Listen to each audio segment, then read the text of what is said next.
Good day, dear friends, dear colleagues, and my theme today is about new ways of developing a sense of synesthesia in the course of ear training. And now I have presentation. Just a moment. Okay.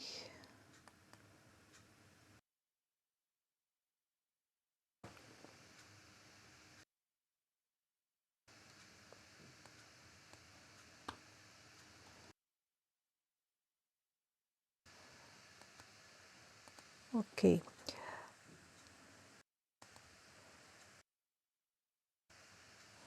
And now, let's see about this theme.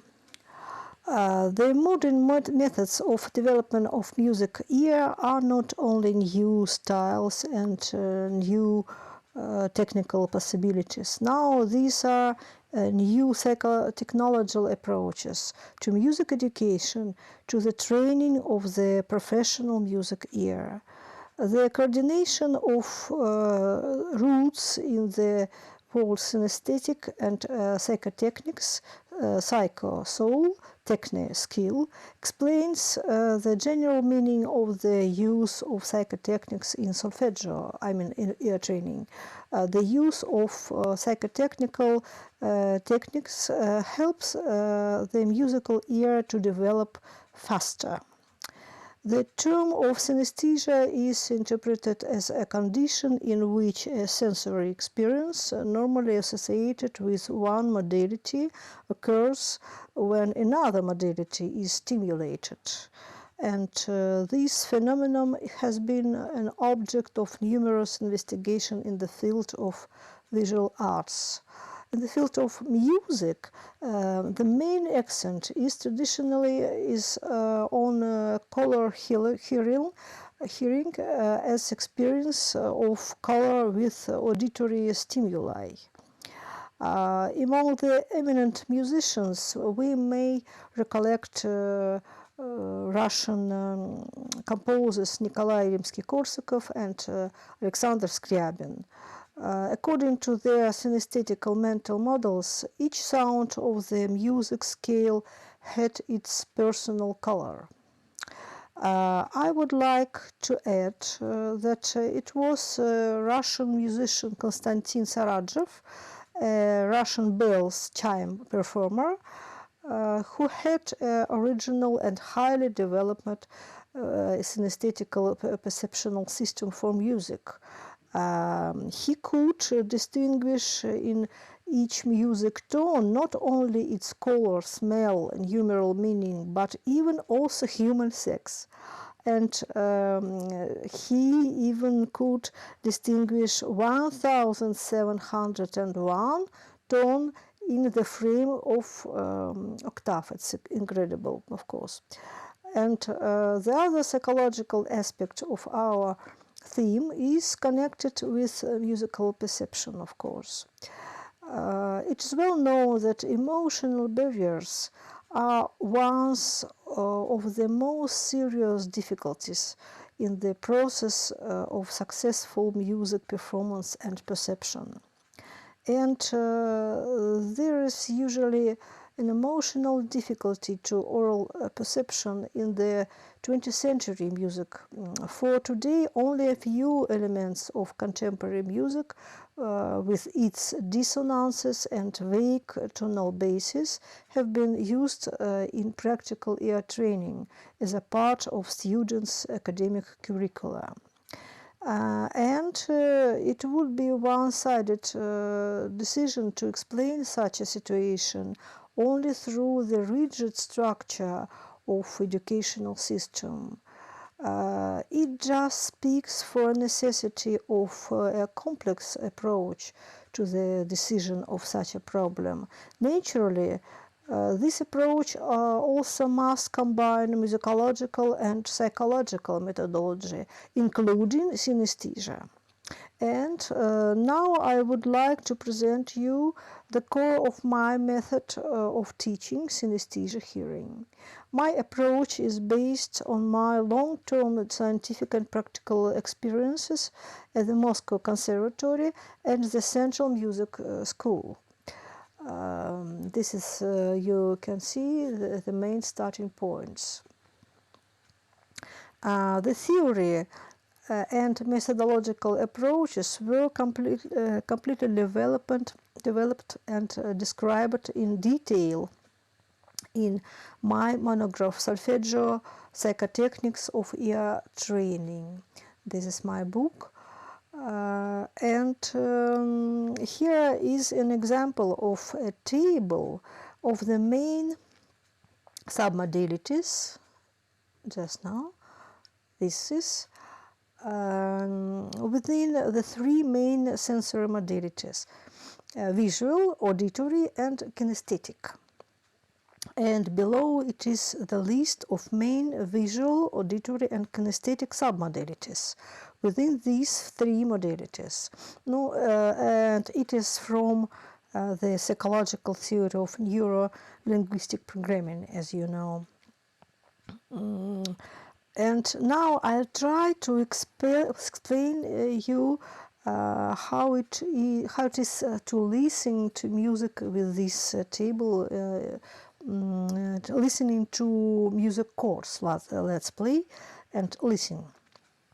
Numerous experiments have shown that certain types of chords are perceived by people in certain color, or maybe in a sector of color spectrum, figures, clearness, volume, contrast, density, temperature, taste, smell, and so on, as you can see in this table.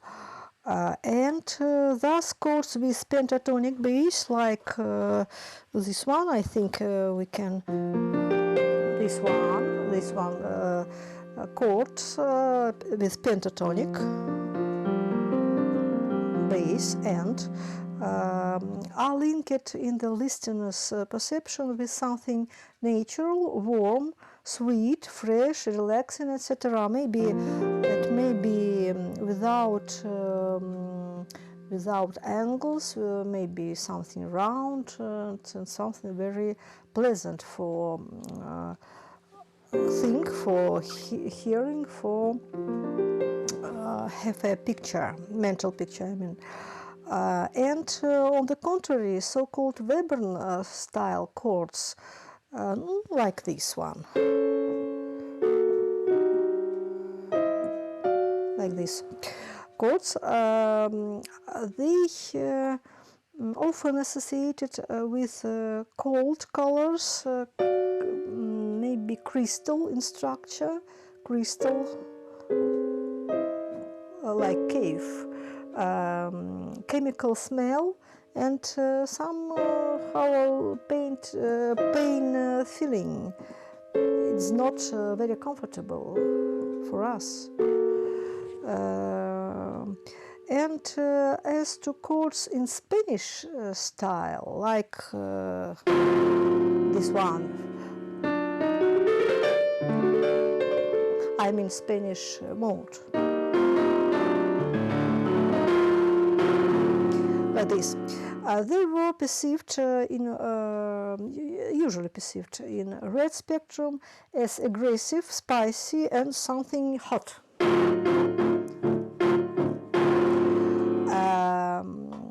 Of course, the different respondents had some individual nuances with their common association. However, as a rule, the general critical submodalities are approximately equal. It's interesting. It's for musicians and for non-musicians too. And two more important coordinates may be added to this table. One of these is time, metaphorical. It may be time, be present, maybe past, maybe frozen, maybe absent, etc. in our metaphor, of course. This is for this chord. Maybe it's about the past, and this chord may be present, maybe now and always, and maybe no time. This is time, maybe time frozen, no time. It's interesting. Fantasy, of course. And the second parameter is space. Space, it may be open, closed, space with people, space without people, as you like. The first chord is maybe space without frame, maybe. And this is maybe very closed space. And the use of submodal metaphors. This is summary about our experiment, and this is about time. Yes, space and time. And now the use of submodal metaphors is in music activity and in music pedagogy is not quite new. Of course, we can find them in music teaching, especially in the performing arts. For example, a teacher can say to his students, play it with a soft, dark sound. This is synesthesia, and something like this. However, these metaphors are still single and non-systematized. And our table can actually be used as a matrix, which can help to learn the sound of individual intervals and chords, and also to do auditory analysis of music too. Using this list of submodalities, listeners try to react to the music samples spontaneously, and in such a way they have got a quick access to their own creative potentialities. It's amazing, but it is. Moreover, they have learned to successfully memorize these music patterns. Because if you feel all the submodalities, you can you know this chord, and you can just name it, the last step of this. And I need to say that when we work with professional musicians, it's most effective and interesting to pay the students' attention at visual and kinesthetic modalities. But for non-musicians, I think it's interesting to work with all three modalities. And anyway, we would be aimed not only at enhancing the efficiency of mastering the educational material, but also at developing the students' personal creative abilities. It's very important things. Now some more about these points. About synesthesia, how helps synesthesia in this way. The development of synesthetic healing is one of the few examples of the universal technique and that can be applied at all levels of musical education, from general music lessons at early school age to a specialized ear training course at the university for musicians, I mean.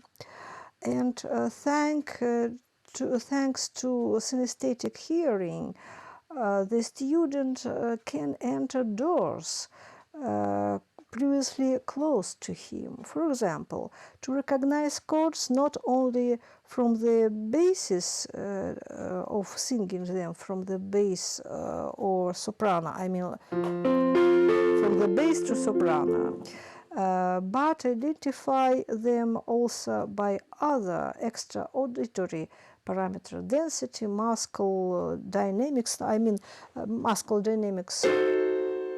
This is one dynamics, very stressed, and this is relaxed dynamics, muscle, and so on.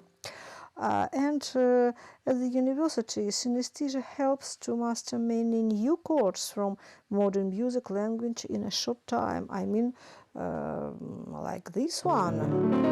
This is non-chord, non-chord, and the adding tone. This is double third.